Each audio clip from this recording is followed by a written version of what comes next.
In the 1980s, you would often hear specific sounds wafting through an arcade. One of them for me was this. Good old track and field. Get set. I played that a lot, both in the arcade and on the NES. As a result, I have always found similar games to be fun little diversions. I remember the release of World Sports Competition on the TurboGrafx-16, and for what it is, have always found it enjoyable. World Sports Competition basically pays homage to the Summer Olympics. There are 18 games available in track, swimming, archery, field, shooting, and rowing categories. Before we go to the main event, aka Olympic mode, let's take a look at the other selections on the main menu. Config lets you customize the control pad to your liking. Record reveals world records for all the leaders and yourself, if you've made it there. Continue allows you to load a backup file or enter a password. More on that later. And finally, Training Mode, where you'll spend a lot of time at the beginning, offers up a practice session of all the events. Here they will play out exactly as they will in the game, so it's a good place to learn each one. Now, on to Olympic Mode, where you participate in 3 events a day for 12 days, and, well, is the meat and potatoes of the game. The game can also be played with up to 5 participants with a turbo tap and a plethora of controllers. In many ways, if you can get friends to join in and learn all the events, it can be fun. With multiple players, the game cuts the days in half to only 6. Okay, we can enter initials for our player, choose from 3 different character designs, and we have 8 different uniform colors.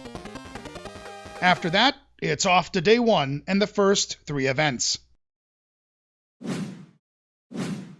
If we open the manual, we see a nice layout of every single event, how to play them, and what you need to do.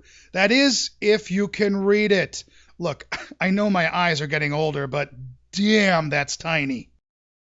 This manual comes in handy for newbies because while a lot of the events are very typical in Control, some are a little funky and require direction.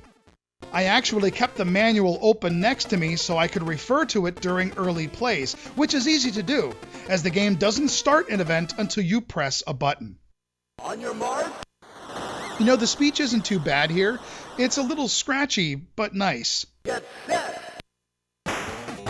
The music in the game is also decent, from the opening title screen tune to slightly different tracks, mixing it up during the various events.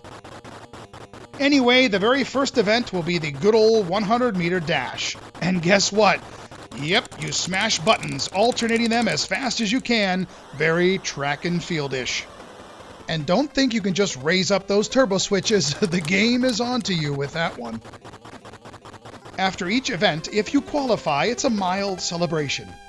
If not, that's basically it, as you need to qualify in all 3 events to move on to the next day. Sometimes you'll also hear this. Disqualified. It's a bit harsh, isn't it? I mean, geez. Each event begins by revealing what is required to qualify. How many tries you have and the option to adjust a couple of things with certain competitions is also shown. If you're a track and field aficionado, you'll recognize a lot of the events: javelin and hammer throws, hurdles, high jump, etc.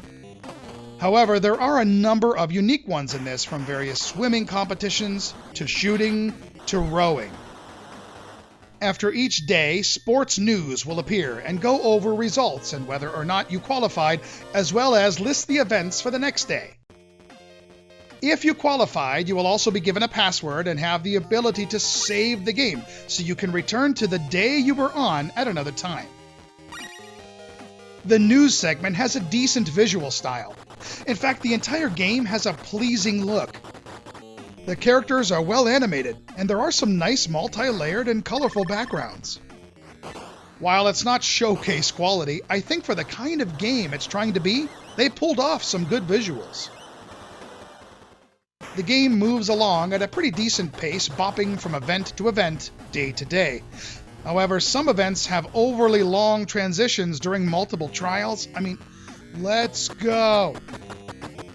As you play through the main mode, things do get harder, and without training, you may not qualify the first time. This is mostly because of the controls. The archery one, for example, stumped me quite a bit until I got the hang of the yellow-red meter, wind direction, and distance from the target. And clay pigeon shooting? I swear the hit detection is a bit off. Oh, come on, I hit that clay. The heck was that? Many of the events are pick up and play. If you're familiar with similar games, you'll fit right in with mashing the buttons to run, using the control pad to change the angle of a throw or jump, etc. But some controls are different. The javelin toss is a little weird with its timing and release. And as for rowing, I have no clue what to do. I just get lucky, sometimes. In fact, a couple of the events I have no idea how I actually won them.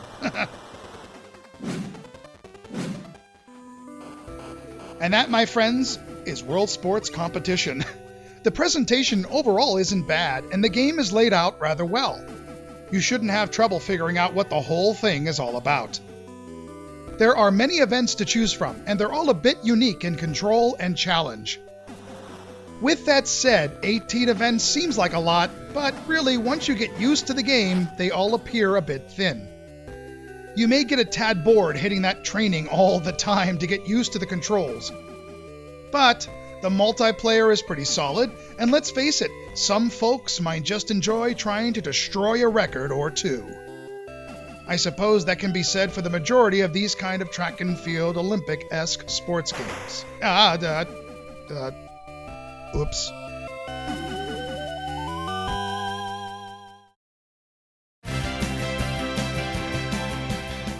If you enjoy games like this, you really can't go wrong with World Sports Competition. It has a good look, presentation, and feel, and knows exactly what it's trying to be. It is a bit thin in the replay department, but I recommend it. It is really an example of, quote, it is what it is.